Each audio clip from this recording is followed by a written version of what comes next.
Suicide is a tough topic, but the Washington County Reach for Hope Suicide Prevention Coalition wants you to know that there is always hope. We are a caring community reaching out to provide compassion and hope for a community free of suicide. In the next half hour, we'll talk with community partners to identify risk factors, raise awareness, and discuss prevention strategies. Hello and welcome to another edition of Reach for Hope, where there's always hope. I'm Melissa Anderson.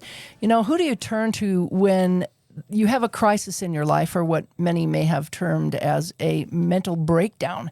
Now, there's a new crisis stabilization center in Washington County, which is designed just for that and for other things, much more. With me today to talk about this is the program manager or director of the Southwest Behavioral Health Center's Crisis Stabilization Center, which is located out in Hurricane. And your name is Chris Charter, correct? Chris, thanks for joining me on the show today. Thank you for having me. I appreciate it. This is such an exciting thing. We've talked about this before. Tell us about this center and why this is going to be key for problems that you're seeing in the Southwest Behavioral Health Center as well as here in Washington County. Sure. Well, there's not a quick and easy description of it, but essentially it's a community center where we deal with people that are having mental health issues or substance use disorders, and they're seeking help. They're in active crisis, and they're looking to make a change. So family members can bring people in, their loved ones or family members, as well as we take law enforcement drop-offs. That's kind of our main client, but it's all about getting them stabilized, helping them in that immediacy of their crisis, and getting them engaged in community resources. Now, we had a picture of this. It's located out in Hurricane. Tell us a little bit about this facility and who it houses and how it can hold people too. Okay, so we're right next to the DMV. We're across their parking lot, and we're also kind of across from the county fairgrounds. But we can help people in any number of ways. We're a Southwest Center kind of entity, and so we have a lot of partners that we can get together with, as well as a lot of services through Southwest that we can offer to them. Now, tell me about your position and what you do. So I'm the program director. I'm a psychiatric nurse practitioner. I went to school and I prescribe psychiatric medications, medication-assisted therapy for detox medications, and do a lot of psych evals and med management for people. And how important is that when you're talking about therapies and medications? Well, I mean, a lot of people would say... It's extremely important. Yeah, I mean... It's not one or the other, which we generally find. Therapy, yes, people can benefit from just therapy. We've seen that. But if they're on medications with Southwest Center, we want people to engage in therapy and really get to the root of some of their issues with substance use disorders and their mental health. So you talked a little bit about law enforcement coming in. Yes. Tell me a little bit about that and what clientele they would be bringing in. Well, so this is kind of a trident, if you will, a three-pronged diversion program for people. So law enforcement interacts with people, and there's some officer discretion there. If they don't need to go to the jail, depending on the level of their charges, and if there's a kind of a nexus of mental health or substance abuse that's involved in those charges, they can bring them to us. And if the individual's willing to engage in treatment, then we can accept them into our facility. So that's kind of the first part, is diverting them from the jail. The second prong would be diverting them from the emergency room. People in crisis often go to the emergency room, and they're not really appropriate to be admitted into behavioral medicine. And so we're trying to reduce the number of people that are in crisis that end up kind of flooding the emergency room. So give me some examples. So this might be someone who might have an alcohol issue or a drug issue and might be going through, for lack of better words, withdrawals. Sure. Does it rise to the level where they need to be hospitalized for that? Is it something that they need to receive some medication management? And again, our hope is to get them involved in intensive outpatient rehabilitation services, maybe inpatient. but therapy, and is there some med management that needs to occur there? So what happens to them then if they come in and you bring them in and then you refer them off? Where do they go? Well, let me address the last prong just before we move on. Okay. So when we're talking about diversion, so we want to divert them from the jail, we want to divert them from the emergency room, and then we want to give them an opportunity to have those charges that they normally would have gone to jail on diverted. So we're working with the county attorney. Eric Clark has been great, and if they're willing to stay and get engaged in treatment, then those charges can be reduced or essentially go away. And then after that, if something they can get the help through Southwest or other entities in the community. Right. So they stay and they get involved with treatment. We report that to the court that they are actively working on that treatment. Then that kind of resolves that issue.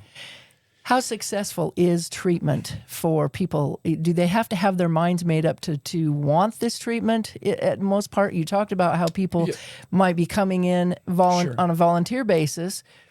If they're not really wanting to accept it. If they're not willing to say, yeah, I'm willing to engage, then we can't. That we're there to help people who want to be helped. And we will try and give you the pros and cons of what that looks like. We want you to engage in treatment. We want you to get off the path of suffering that comes along with untreated mental illness or substance use disorders. And most of these substances cause or the issues cause depression. And when you get out of that deep depression, how do you get out of that? Alcohol's a depressant. Yep. And then and not only just depression, but psychosis that we see with some of the other substances with prescription drug abuse, opiates. So how can we help you and give you this full wraparound service? And Southwest is great at that. Medication management, therapy, they offer a lot of different possibilities for people. When they have these thoughts of, I don't know where to turn, this is my last thing to think about, that's where people end up with suicide ideology. Right. And that's what we're here to express. And prevent. And prevent. How do you help them? Well, we'll have a therapist on staff, either in the building at all times or on call and available to come out. We'll have providers, same thing, where we have somebody in the building or available to us, full-time nursing staff, peer support specialists. And so we're all very focused on helping the client and ending that suicidal ideation. And you accept insurance, but what happens if they don't have it? So we do accept insurance, but regardless, we want to help you. Now, when you come in, we may try and get you Medicaid benefits, get you signed up for that. But regardless, we're here to help you, and we're here to help the community. And this center isn't open yet, but it is kind of unique, especially in this area. Tell me a little bit about how it's set up.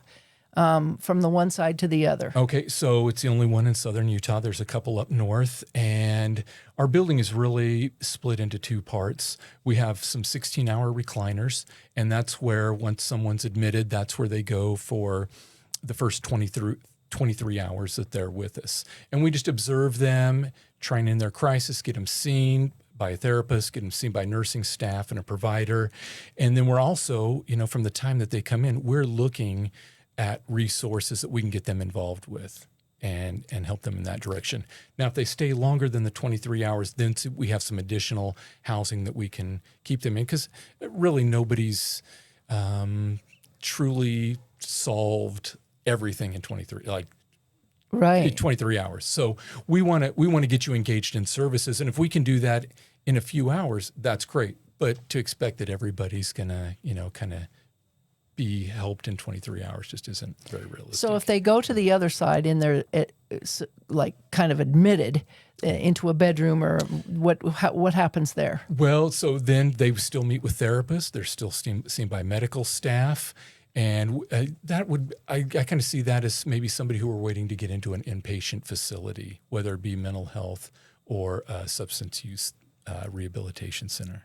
In other words, they are transitioned to somewhere else. How do they We get call those the stabilization beds. right? So how do they get from that point to the next point? You mentioned We figure out what is going to look best for them, and they're included in that planning. The individual is, and we make it happen, and we provide the transportation, or we coordinate, and we get them where they need to go. kind of like a warm welcome to somewhere else. Yeah, kind of a warm handoff. Warm handoff, like we're going to take you from this environment that we're stabilizing you, and then we're going to give you the warm handoff to another entity so you can continue on that path of recovery. How much needed is this for the area? Right. I mean, obviously, since COVID, we've seen a lot of people kind of falling off after Sure. being isolated for so long. It probably didn't happen during COVID, but it happened afterwards for sure. Well, I think there's a lot of, we mentioned kind of the mental breakdown. I see it as more of a kind of emotional or mental crisis that they're going through, regardless of whether it's substance use or mental health. And so there is definitely a need within Washington County, but we really anticipate seeing individuals from other counties as well. I could see this as a regional area for things, and it's 24/7. So, at any time, people Right. could be bringing people in from possibly even Cedar City Right. or wherever. Right. And it's completely voluntary. The client has to want to engage and receive help. Unless if they're brought in by law enforcement, correct? That's voluntary too? Yes, that's voluntary. We're not a correctional facility. We're not a homeless shelter, or we're not even classified. As far as the state goes, we're classified as a residential support program. And so if people don't want to be there or they want to leave, it is completely voluntary. Yeah. Now, you mentioned earlier when I said something about a nervous breakdown, it's sometimes, you Sure. feel like, okay, I can't pay my bills. Inflation's high. I'm working the hardest I can. I broke up with my friend or whatever. Sure. There's so many things that play into this. I call it stress. Yeah. But But some people have more tools emotionally to handle stressful times, and some individuals don't. so you offer tools and ideas for them to Definitely. be able to deal with And that. resources, just finding them a good fit to get them the help they need. Yeah. You mentioned that you had so many chairs and so many beds. Tell me a little bit about how long of a stay they can stay in the bedside. So we keep that brief. That's usually reserved for people that are having. We kind of know where they're going to go and when they're going to go, and we're going to try and limit that. We don't have a specific time frame, but we want to get them to the facility they need to be to, if that's what it looks like, or if we're waiting on housing somewhere. The 16 recliners we have, those are 23-hour. They can't stay longer than that in that side of the building. Can youth come into this? Is this something No, this youth? is a strictly adult facility. Yeah. So where do the youth go? Do you know? I believe they have a youth crisis center here in Yeah, Washington there County. is one still. So what advice then do you have for someone who might be looking into this? How can they find out more information on it? We're working on a website right now, but currently Southwest Behavioral Health Center has a website. I believe it's sbhc.us, but you can always Google Southwest Behavioral Health Center. There will be a link on there to our facility when we have that developed. And really, just I guess my plea is, if you don't see us, just get help somewhere. I think is the important takeaway. I'd like to go back and talk a little bit more about your therapy techniques or things that people might use when they're trying to come out of thoughts of suicide.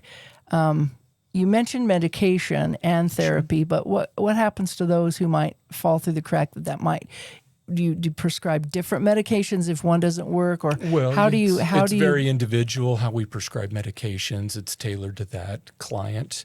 Therapy is much the same way, but we want to have that person kind of come to us and be in a different, more positive environment. Have people that are willing to sit and talk with them and listen to their concerns and their crisis.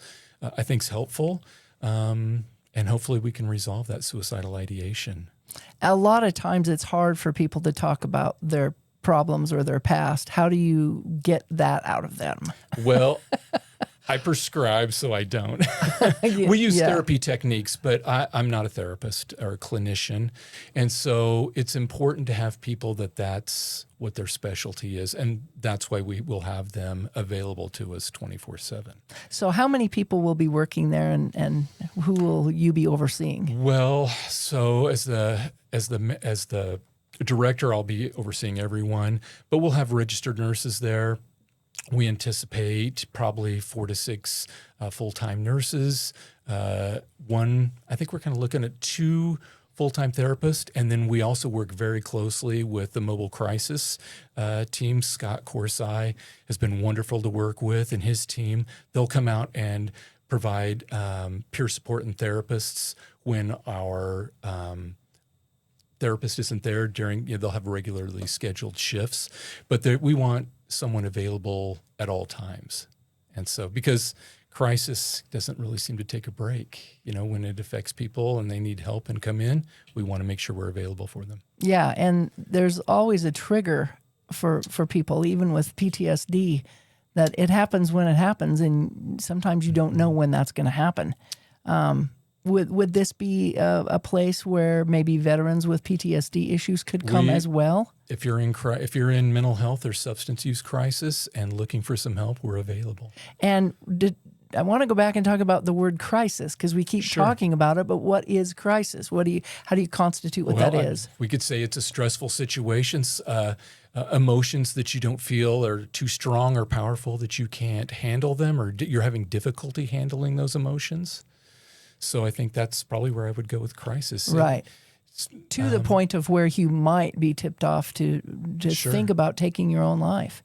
And not all crises are suicidal, but if you're having difficulty with your mental health, or if you're using substances and want some assistance, seeking treatment, we're there to help. How closely related do we see mental health issues with substance abuse? A lot, not all the time, but oftentimes those do occur together, and so we would call that a dual diagnosis, where there's mental health and substance use. But it kind of comes down to, was there substance use before mental health issues, or are the mental health issues due to the substance use, and that goes both ways as well. And that's where the either medication or therapy would come in to play. So if someone was having, say, a crisis and they were inebriated, and the police brought them in, walk me through what would happen to that person if they would they be cut off from alcohol from then on, or you can't, that's a physical thing. Yeah, we're not serving alcohol. So the officer would show up with the individual in the back of their cruiser. We'll do a brief interview, determine that they're willing to get engaged in some treatment, bring them in, take them back into the 16-hour area, do a nursing assessment. A provider would see them, a clinician would see them, kind of determine what the game plan is as far as, is this someone that needs medication-assisted treatment to prevent withdrawals or alcohol withdrawal, since we're talking about alcohol in particular. Do they need some psychiatric medications? Are they willing to go in and get engaged in intensive outpatient or an inpatient rehabilitation center? And then hopefully we can keep them kind of within the family of Southwest Center. They have a lot of services and resources at hand to help individuals. How important is family support when you've got someone in there? Are they allowed to come and visit or not? No, there's no visitation. If the family member brings a loved one in and that loved one's willing to, if that client's willing to come in and get some assistance, but yeah, there's not a visitation portion of that. And again, we're trying to keep this extremely brief. So come in, try and figure out how we can help you and get you engaged in that. Thus the words Crisis Stabilization Center. We want to end your crisis and increase your stabilization and find out what we can do in the community to help you. So we've been waiting for this for like over a year, but it's really a great thing. Tell me about when you expect to possibly see it open. Well, we're hoping it's going to be in the next month, but I think we're probably looking at the end of May. and at that time there'll probably be a big ribbon cutting and some But press we can't releases. schedule that until we're ready to open the doors. Yeah. But yeah, there would definitely be. The building looks, as we looked at the picture, looks constructed, fully constructed, but it's just some inside things you're waiting for. Yeah, they're finishing up the inside things this week. I think we're getting some blacktop on our parking lot next week. And then really the kind of the crux of all this, the holdup is some HVAC units for our roof. And as soon as we can have those, we're ready to open. Well, we have to have air conditioning in the summertime here, so Yeah, I think people will be thankful for definitely. that. What else would you like to say to anyone out there who might be struggling? You've been doing this a long time, so you're kind of a professional in that era of knowing how to do things. There's resources available too. This is a great community. Utah in general, I think, is pretty proactive, but Washington County, from the jail offers great mental health services. Everything that Southwest Center has, there's a lot of providers, family health care. There's just a lot in this area that's available to people that are struggling, that need some assistance. So reach out to someone. It's available. We want to help. Yeah, and oftentimes that's the thing you need to tell them. We want to help you. There are people that care. Definitely. And a lot of times people don't feel that or see that.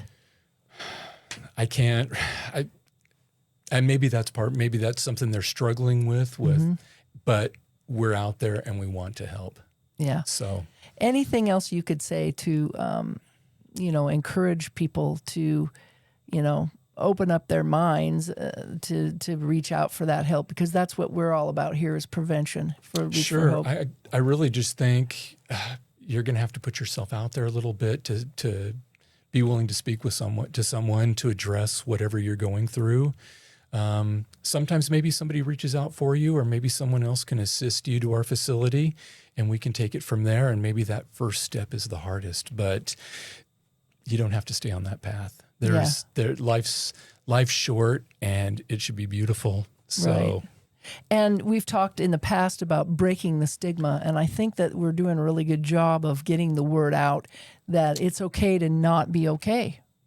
Agreed. And I think you're doing great work here, and the prevention team at Southwest Center trying to get the word out and again break that stigma of, hey, if you need help and you can't ask for it, do it. Yeah, and encourage people that tomorrow's another day. Agreed. There's more to life than worry. Mm-hmm. And maybe someone can't. Maybe they're in a dark enough place that they don't reach out for help. But if you see somebody, I just lend them a hand. So yeah, it's great. Help them find some resources that are out there. Yeah. Again, a website that somebody might want to go to try to find out information. Southwest Behavioral Health Center is where I would point them at this time while our website's being developed. Yeah. Well, I just want to say thank you for all that Thank you for having me. It's been a pleasure. And, this to me sounds like it's going to be a great asset to our community, to our law enforcement. And I'm sure that the law enforcement are looking forward to this too, because you don't want someone in jail that shouldn't be in jail. Right. They have a tough enough job dealing with the ones that should be that are committing crimes. Yeah, we hope to be just another resource that they have at their fingertips to help people in the community. Will there be a tour or anything of this facility Yes, prior to it opening? When we have the ribbon cutting, there'll be a tour at that time that people can come in. And then I really anticipate having a law enforcement specific day out there to get officers to come in and just look around and see what it's really about, speak with us, and hopefully get a sense that they have people that want to work closely with them and help the people in the community. Well, the governor came down here for the groundbreaking, so I imagine that he's thinking this is pretty important. I think he does think it's important. And the sheriff, he had a few words to say during that too. What do you say about the sheriff? I mean, what a great guy, and very engaged, and really wants to make it. He's been in law enforcement with the sheriff's department out there for 20 plus years. And so I think he's really wanting to make a difference and see something like this help the community, help the jail staff out, and keep people out of the jail that don't need to be there. Yeah. Well, we all want to be in our proper places. Sure. So I just want to say thanks again for thank being you. in your proper place and the years of experience that you have to lend to this. I appreciate it. And I know that you guys are going to be successful in whatever you do out there. And we just look forward to this opening and having more communication and sending people out there and lending a hand as another resource for our community, especially during crisis time. So thank you so much, Chris. Thank Chris you. Charter, Thanks you're for going to be having the program director out there. So congratulations on that. And thank you so much for all that you do. And again, just to let you know that, it's might not feel like it's that easy to reach out, but this is a place where anyone can reach out and get help when they need it. And so I'm looking forward to the success of the Crisis Stabilization Center when it opens, possibly in May. And remember, if you or someone you know needs help, just reach out, and we have the 988 number as well as Reach for Hope Utah. Thanks for watching.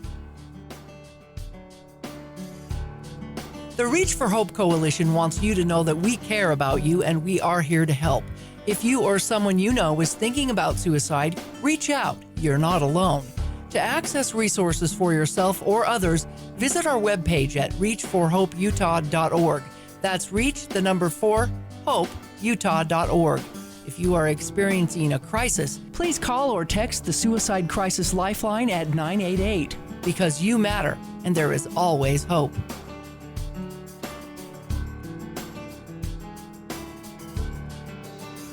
This has been a production from a podcast studio.